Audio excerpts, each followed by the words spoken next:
तो आइए शुरू करते हैं आंकड़े हमारे फैसला आपका की। जी हां, लोकसभा चुनाव से पहले देश की जनता का मूड क्या है? देश की जनता अब की बार किस चेहरे और किस पार्टी पर अपनी मोहर लगा सकती है, या विकास पर जनता करेगी भरोसा? मोदी फैक्टर से अब की बार होगा 400 पार, या फिर इंडी गठबंधन बिगाड़ेगा खेल? इंडिया न्यूज कुछ सवालों के साथ देश की जनता के बीच पहुंच रहा है। उत्तर प्रदेश राज्य की जनता के बीच जब इन सवालों को लेकर इंडिया न्यूज की टीम पहुंची तो क्या नतीजे निकलकर सामने आए, आपको दिखाते हैं। सर्वे में कई सारे सवाल पूछे हैं। पहला सवाल आपके साथ, आपके सामने टीवी स्क्रीन पर लेकर आ रहे हैं। पहला सवाल, लोकसभा चुनाव में आपके लिए सबसे बड़ा मुद्दा क्या होगा? उत्तर प्रदेश के लिए है 16.21% लोगों ने कहा कि विकास सबसे बड़ा मुद्दा होगा। 15.85% लोगों ने कहा कि महंगाई सबसे बड़ा मुद्दा होगा। 11.90% लोगों ने कहा कि भ्रष्टाचार के खिलाफ अभियान सबसे बड़ा मुद्दा होगा। और 45.98% लोगों का मानना था कि बेरोजगारी ही सबसे बड़ा मुद्दा होगा। 10.06% लोग मानने थे कि इनमें से कोई नहीं है। सर्वे का दूसरा सवाल हम लेंगे, वो भी महत्वपूर्ण है। लोकसभा चुनाव में आप किस आधार पर वोट देंगे? 26.35% लोगों का मानना था कि पार्टी के आधार पर वोट देंगे। 10.54% लोगों का मानना था कि उम्मीदवार के आधार पर वोट देंगे। 1.07% लोगों का मानना था कि धर्म और जाति के आधार पर वोट देंगे। 59.39% लोगों का मानना था कि कामकाज के आधार पर वोट देंगे। और 2.65% लोगों का मानना था कि इनमें से कोई नहीं। चर्चा करेंगे, समझने की कोशिश करेंगे। कुछ जानकार हमारे साथ मौजूद हैं। बीजेपी कांग्रेस के नेता भी हमारे साथ हैं। आर.के. मिश्रा जो कि बीजेपी के नेता हैं, विजय कौशिक जो कि कांग्रेस के नेता हैं, अनूप सांडा जो कि प्रवक्ता हैं समाजवादी पार्टी के, वो हमारे साथ मौजूद होंगे। सबसे पहले आर.के. मिश्रा जो कि बीजेपी के नेता, उन्हीं के पास चलते हैं। मिश्रा जी, क्या कहेंगे जो सर्वे के आंकड़े निकल कर आ रहे हैं, चाहे वो विकास हो, महंगाई हो, भ्रष्टाचार के कारण हो, या फिर बेरोजगारी हो, ये सर्वे के आंकड़ों को देखकर आप क्या मानते हैं? देखिए मनोज जी, निश्चित तौर पर 2014 के बाद प्रधानमंत्री जी जब उन्होंने शपथ लिया था देश के अंदर में, तो निश्चित तौर पर एक जो जीवन शैली थी या जो पारंपरिक जो राजनीति थी, उससे ऊपर उठ करके हम लोगों ने काम किया। भाजपा ने इस तरह के काम किए, जो ट्रेडिशनल पॉलिटिक्स होती है उससे हट करके हमने काम किया जी। अब उसमें क्या क्या क्या आया मनोज जी? तो उसमें एक चीज आया, जो जीवन को आसान बनाने के लिए प्रधानमंत्री जी ने जो कदम उठाए वो निश्चित तौर पर काबिले तारीफ है, और देश की जनता ने भी इसको स्वीकार किया। आप कहेंगे जो कि ये किस तरह की राजनीति या किस तरह के जीवन को आसान बनाने का काम किया। तो एक चीज बताता हूं, जब लाल किला से प्रधानमंत्री जी कहते हैं जो कि शौचालय की बारे में बात करते हैं, तो लोग पहले उस समय में ये कहते थे प्रधानमंत्री लाल किला से ये शौचालय की बातें करते हैं। लेकिन अगर आप देखेंगे तो 12 करोड़ ऐसे शौचालय बनाए गए, जो मुझे लगता है जो कि कहीं ना कहीं हमारी माता बहनें जो कम से कम जो बाग बगीचे में जाया करती थी और शाम का इंतजार करती थी, हमारी नारी शक्ति को ये विजय कम से कौशिक जी, कम आप एक क्या कहेंगे? सशक्त। जी मनोज जी। विजय जी, क्या कहेंगे आप? जी सर्वे के जो देखिए, आंकड़े हैं, सर्वे में जो जनता की राय है, सबसे उसे देखकर आप क्या कहेंगे?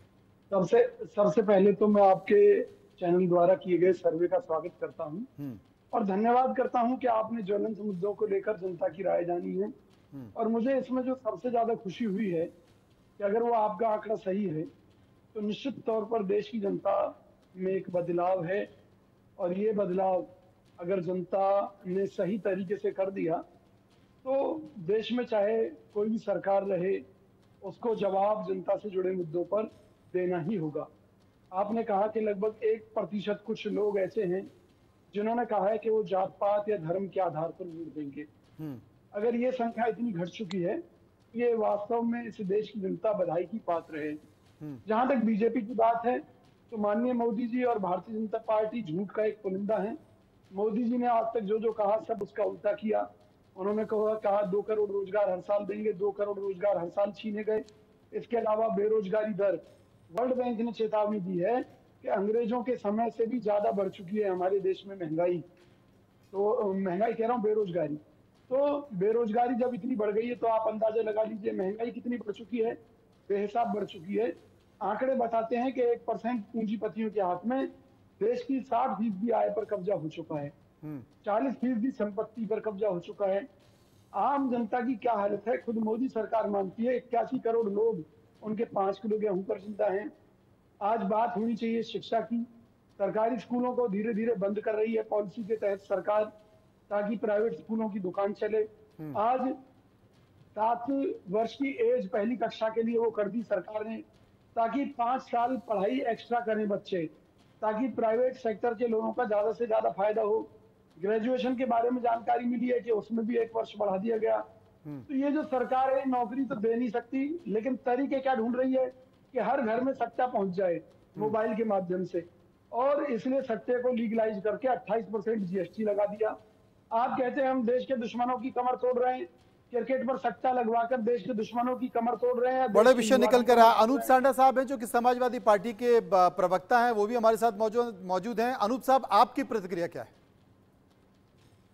मेरी प्रतिक्रिया यही है कि जो आपने सर्वे के आंकड़े प्रस्तुत किए, इस हिसाब से तो ऐसा लगता है कि भारतीय जनता पार्टी की सरकार जाने वाली है और इंडिया गठबंधन, जिसको इंडी गठबंधन आप लोग संबोधित करते हैं, वो सरकार बनाने वाला है। क्योंकि 59% लोग कामकाज के आधार पर वोट देना चाहते हैं, 26% लोग पार्टी के आधार पर वोट देना चाहते हैं। और जो मुद्दों का आंकड़ा आया उसमें 46% लोग बेरोजगारी को बड़ा सवाल मानते हैं, 16% लोग महंगाई को बड़ा सवाल मानते हैं। आज सवाल यह है कि इस देश में बेरोजगारी की स्थिति क्या है। पिछले दिनों आंकड़े आए कि 2014 में देश में शिक्षित बेरोजगारों की बेरोजगारी दर करीब करीब 35% थी, और जो 2024 में बढ़कर के करीब करीब 65% से ज्यादा हो चुकी है। तो बेरोजगारी का हाल देख लीजिए। अभी हमारे भाजपा के मिश्रा जी कह रहे थे कि साहब मोदी जी ने जीवन को आसान बना दिया है। विश्व हैप्पीनेस इंडेक्स का पिछले दिनों सर्वे आया था, जिसमें भारत खिसक करके 126वें नंबर पे पहुंच गया है। हम पाकिस्तान से भी नीचे चले गए हैं, लेकिन मोदी जी ने जीवन आसान बना दिया है। 80 करोड़ लोग इस देश के हर महीने 5 किलो राशन के लिए लाइन में खड़े होकर के दिन भर इंतजार करते हैं, और देश विकास की तरफ भी जा रहा है। अगर सच्चाई ये है कि देश में अगर विकास हुआ तो विकास हुआ है आपका सवाल सही है कि अगर देश विकास के रफ्तार पर बढ़ रहा है तो लोग राशन के लिए 5 किलो गेहूं, 5 किलो चावल के लिए लाइन में क्यों लगे हुए हैं? आपने जिनका जिक्र किया देश के प्रधानमंत्री नरेंद्र मोदी, तीसरा सवाल उन्हीं से जुड़ा हुआ है। अनूप जी, आपके पास में आऊंगा। सर्वे का तीसरा सवाल ले लेते हैं। सर्वे का तीसरा सवाल है कि बतौर प्रधानमंत्री नरेंद्र मोदी का जो कामकाज है वो कैसा है? 18.79% लोगों का मानना था कि खराब है, 36.15% लोगों का मानना था कि अच्छा है, और 44.42% लोगों का मानना है कि बहुत अच्छा है। 0.64% लोग ये मान रहे थे कि इसमें हम कुछ नहीं कह सकते। सर्वे का चौथा सवाल, लोकसभा चुनाव में मोदी फैक्टर कितना काम करेगा? थोड़ा, वो राय है 15.95%, और 29.12% लोगों का मानना था कि ज्यादा। नरेंद्र मोदी फैक्टर को लेकर बहुत ज्यादा कहने वाले लोगों की जो राय है वो 44.97% है, और 6.45% लोगों का मानना था कि बिल्कुल नहीं। 3.51% लोगों का मानना है कि इस पर हम कुछ नहीं कह सकते। ये दो राय निकल कर आई। अब भारतीय जनता पार्टी के नेता और प्रवक्ता इस वक्त हमारे साथ मौजूद हैं, उन्हीं के पास हम चलेंगे और जानने की कोशिश भी करेंगे। जनाब, एक सवाल मैं आपसे पूछना चाह रहा हूं, क्योंकि मिश्रा जी जिक्र सांडा साहब भी कर रहे हैं और विजय कौशिक जी भी कर रहे हैं। ये जो बातें कर रहे हैं कि साहब बेरोजगारी की स्थिति देखिए वो क्या है, और अगर लोकसभा चुनाव में नरेंद्र मोदी फैक्टर अगर दिखाई दे रहा तो वो काम करता हुआ दिखाई दे रहा, क्योंकि बहुत ज्यादा कहने वाले लोग 44.97% हैं और ज्यादा कहने वाले 29.12% है, और इस संख्या को अगर मिला दिया जाए तो यह आंकड़ा बहुत लंबा निकल जाता है। यानी कि पूरे चुनाव में आप सिर्फ नरेंद्र मोदी के ही भरोसे हैं। नहीं मनोज जी, एक चीज मैं आपको यहाँ पर स्पष्ट करना चाहूंगा। मैं दोनों जो हमारे प्रवक्ता महोदय हैं, मैं उनका सम्मान करते हुए जिन्होंने कहा बेरोजगारी दर, मुझे खाली एक प्रवक्ता जो विजय जी हैं और सांडा साहब हैं, मैं उनको मात्र इतना कहना चाहूंगा, क्योंकि 2022-23 के अगर आंकड़े अगर उठा करके देख लिया जाए तो शायद इनको भी पता होगा। जो लेबर एंड एम्प्लॉयमेंट का जो साइट है उसमें पीआईबी की रिपोर्ट है, उसमें जाकर के देखें, क्योंकि 1.39 करोड़ ये न्यू ईपीएफओ सब्सक्राइबर है।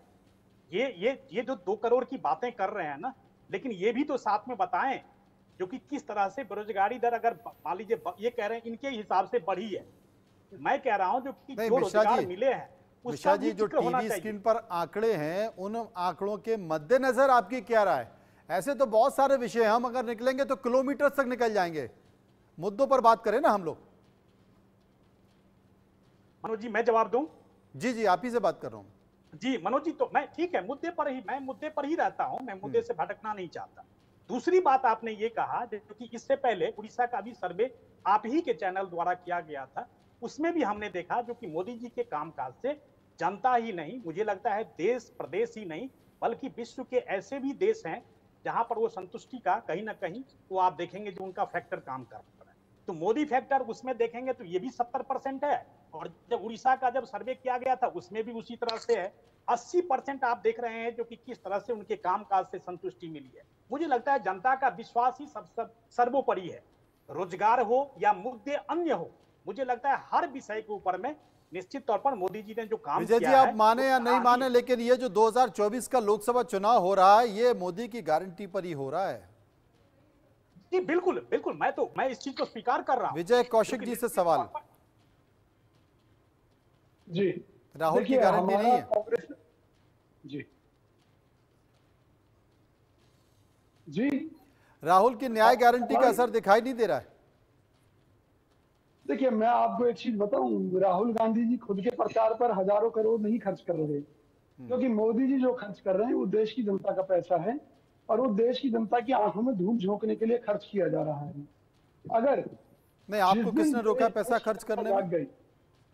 जी, आपको किसने रोका पैसा खर्च करने में?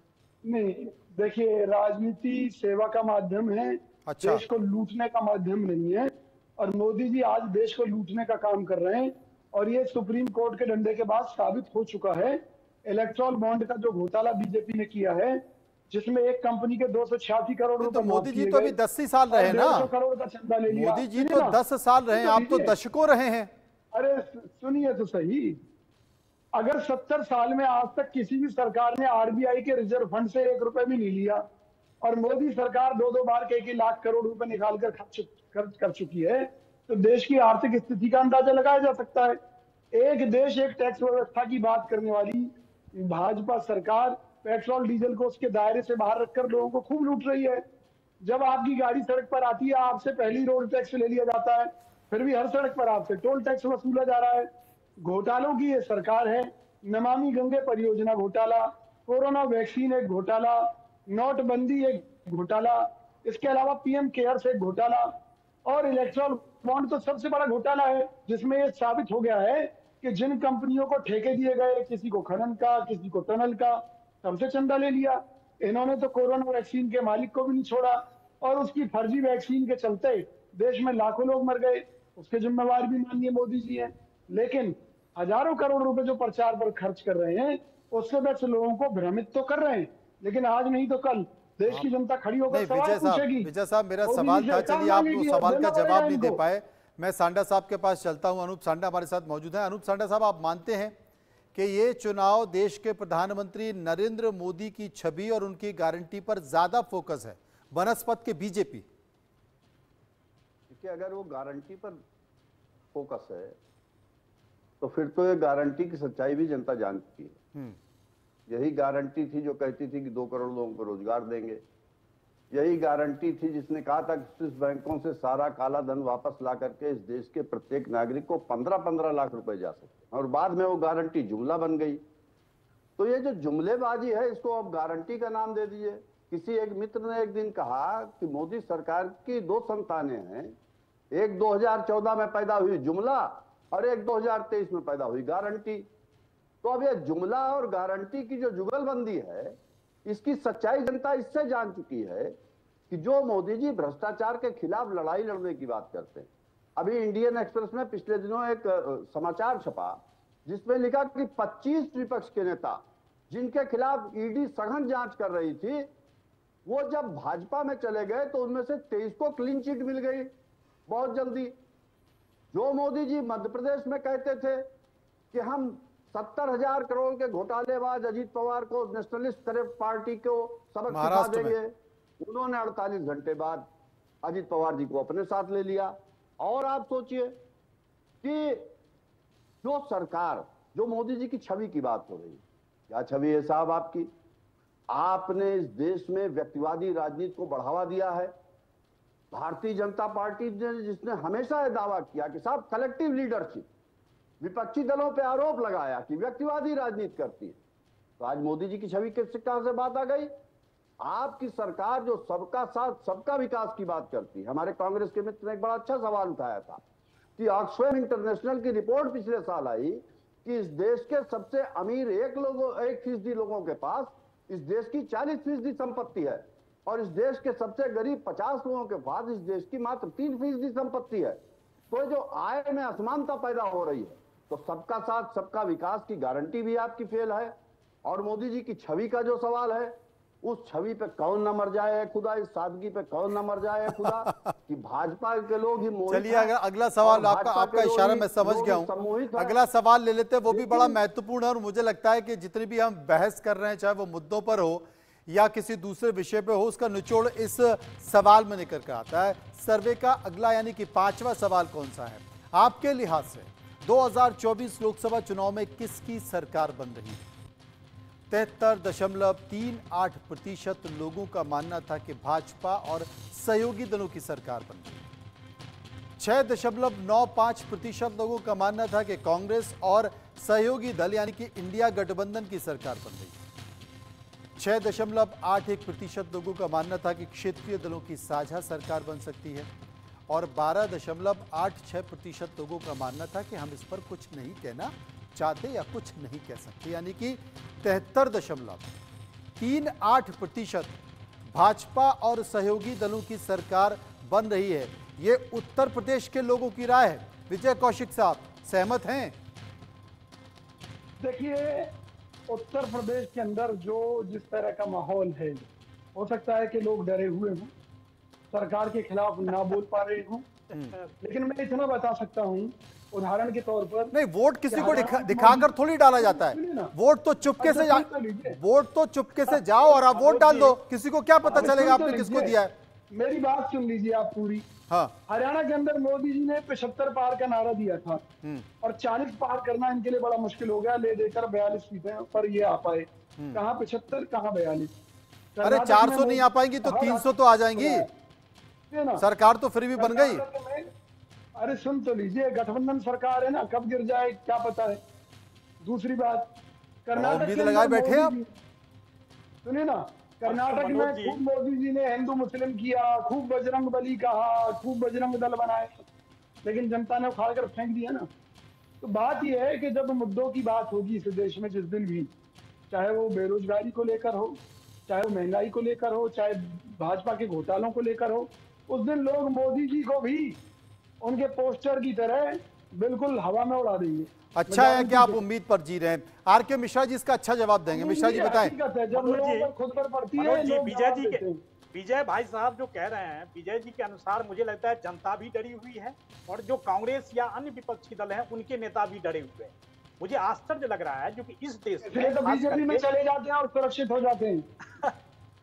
विजय भाई, मैं कह रहा हूँ इस देश में कभी भी जनता, हमारे नवीन जिंदल जी को ले गए। विजय जी, मैं कह रहा हूँ जनता के इंटेलेक्चुअलिटी के ऊपर में आप कभी भी संदेह ना करें, क्योंकि जनता मुद्दे के ऊपर में ही वोट करती है और मुद्दा चाहे आपने देखा जिस तरह से वोट की बात नहीं हो रही। ये तो तय है कि जनता के जहन में जो होता है वो उसी को ध्यान में रखकर वोट करती है। हमारे साथ सांडा साहब हैं, उनसे भी राय ले लेते हैं। अनूप सांडा साहब, आपके सामने जो राय निकल कर आ रही है 73% के आसपास उत्तर प्रदेश की जनता मानती है कि भाजपा और उसके सहयोगी दलों की सरकार बन रही है। आपकी राय? मैं इस पे एक आपसे छोटी सी जानकारी चाहता हूं। आपने बड़ा विस्तृत सर्वे किया है, तो कितने लाख लोगों में और कितने क्षेत्रों में सर्वे किया गया? मात्र शहरी शहरों में क्षेत्रों में हुआ है, ग्रामीण क्षेत्रों में? क्या इसके भी आंकड़े हैं कोई आपके पास? जी, हमारे पास आंकड़े हैं इसके भी। उसमें शहर और ग्रामीण दोनों क्षेत्रों को शामिल किया गया। लगभग आपका क्या मानना है कि ये शहरी क्षेत्रों के जो वोटर हैं उनकी राय हो सकती है, ग्रामीण क्षेत्रों के वोटरों की राय अलग है? आप क्या मानते हैं, दोनों की सोच अलग है? हाँ, मैं बताता हूँ। ग्रामीण क्षेत्रों में आज भी 65% से ज्यादा आबादी खेती पर निर्भर है। और कभी मनोज जी उत्तर प्रदेश के गांव की हालात देख लीजिएगा, किसान कड़कती ठंड में और गर्मी में रात में खेतों पे पहरा देते हैं और दिन में परिवार का एक सदस्य पहरा देता है कि कुत्ता सांड आकर के खेत फसल न चढ़ जाए। लेकिन मोदी जी ने तो गौशालाएं बनवाई हैं, भले ही इन गौशालाओं में गौवंश को चारा न मिलता हो। योगी जी ने तो गौशालाएं बना दी हैं। ये अनूप साहब, ये पिछले विधानसभा चुनाव के पहले भी ये बात निकल कर आए थे, ये मुद्दे भी निकल कर आए थे, लेकिन ऐसा माना जा रहा है कि इस बार उत्तर प्रदेश में राम की लहर बहुत ज्यादा है और वहां के लोग कह रहे हैं कि जो राम को लेकर आए हैं हम उनको लेकर आएंगे। अब यही इसी से आप समझ लीजिए, ये लोग नहीं कह रहे हैं, ये भाजपा कह रही है। और अहंकार देखिए कि जो राम सबको लेकर के आते हैं उनको भाजपा लेकर के आई है। भाई हम समाजवादी तो मानते हैं कि हमें प्रभु श्री राम ने पैदा किया, भगवान ने पैदा किया, वो हमको इस धरती पे लाए, लेकिन वारे भाजपा के लोगों, वारे आधुनिक राम भक्तों कि आप राम को ही लेकर के चले आए। हम इसीलिए कहते हैं कि समाजवादी और इस देश की जनता है राम की पुजारी और भाजपा के लोग नाथूराम गोडसे की विचारधारा पे चलने वाले लोग हैं, राम के व्यापारी। ये भगवान राम के नाम का व्यापार करके जनता की भावनाओं से खेल करके वोट को ठगना चाहते हैं।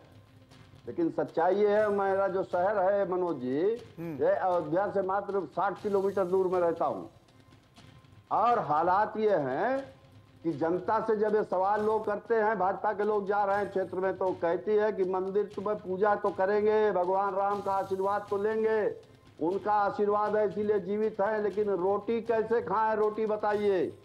कब हमको 5 किलो राशन के लिए लाइन लगाने से मुक्ति मिलेगी ये बताइए। देश का किसान पूछ रहा है कि बोरी में जो 50 किलो डीएपी और 50 किलो मिश्रा जी, जिन बातों का जिक्र अनूप साहब कर रहे हैं, क्या वाकई वो परेशानी है? शहरी मतदाताओं की राय और उत्तर प्रदेश के ग्रामीण मतदाताओं की राय में जमीन आसमान का अंतर है, जिसका संकेत अनूप साहब दे रहे हैं, या ऐसा बिल्कुल भी नहीं?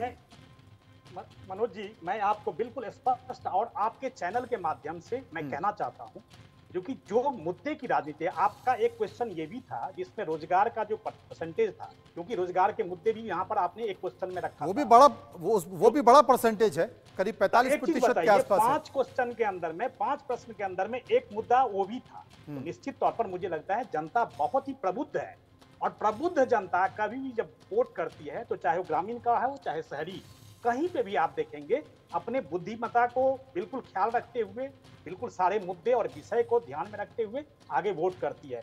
मुझे लगता है, आशा है जो कि आने वाले समय में जो जनता हमसे अपेक्षा कर रही है, निश्चित तौर पर हम खड़े उतरेंगे और तीसरी बार फिर जन आशीर्वाद हम लोगों को मिलेगा, ऐसी अपेक्षा है और ऐसी आशा है। जी मनोज। विजय कौशिक साहब, आपकी अंतिम प्रतिक्रिया?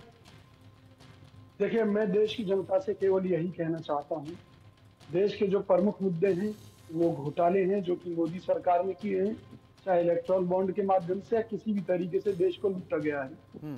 इसके अलावा देश में महंगाई चरम पर है, बेरोजगारी चरम पर है। अगर लोग नहीं जागे तो ये देश एक लेबर कंट्री बनकर रह जाएगा, अघोषित रूप से गुलाम बनकर रह जाएगा। हम केवल पूंजीपतियों के गुलाम होंगे या बहुराष्ट्रीय कंपनियों के गुलाम होंगे।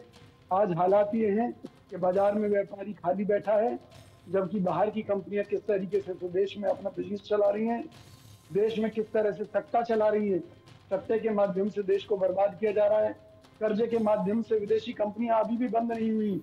लोगों को आपने चूंकि सट्टे का जिक्र किया है, तो महादेव ऐप में जो सट्टा खिलाया जा रहा है उसमें आप ही के पार्टी के तमाम बड़े नेताओं के नाम निकल कर आए हैं। छत्तीसगढ़ के मुख्यमंत्री का भी नाम निकल कर आ गया है। बीजेपी तो उस पर भी आपका आरोप लगा रही है। नहीं, सुनिए मेरी बात, ये सब मोदी सरकार का फर्जीवाड़ा था। अच्छा, आप ही मुझे बता दीजिए कि जो 500-600 करोड़ रुपए एक सांसद से बरामद दिखाए थे, उसमें उस सांसद को क्या बीजेपी ने गिरफ्तार किया? उसके बाद उसमें क्या कार्रवाई हुई, जरा आप मुझे बता दीजिए। बता दीजिए ना, किसी के पास कोई जवाब नहीं है, क्योंकि जैसे ही मोदी सरकार की उससे सेटिंग हुई उसके बाद वो खबरें भी गायब हो गई, इनके प्रवक्ताओं ने बोलना भी बंद कर दिया और कोई बड़ी बात नहीं है, वो पैसा इनकम टैक्स से हो सकता है रिलीज हो गया हो या रिलीज हो जाए। तो ये मोदी सरकार है, ये पहले छापा तो कुल मिलाकर आपका ये कहना है कि मोदी सरकार की कथनी और करनी में अंतर है, लेकिन जो तमाम सारे आंकड़े और तमाम सारे समीकरण जनता की राय निकल कर आई उत्तर प्रदेश को लेकर मुद्दों के जरिए, वो हमने आपको दिखाने की कोशिश की। बहुत बहुत शुक्रिया करेंगे विजय कौशिक साहब का, शुक्रिया करेंगे अनूप जी का, शुक्रिया करेंगे मिश्रा जी का, जो इस पूरी परिचर्चा में हमारे साथ शामिल रहे।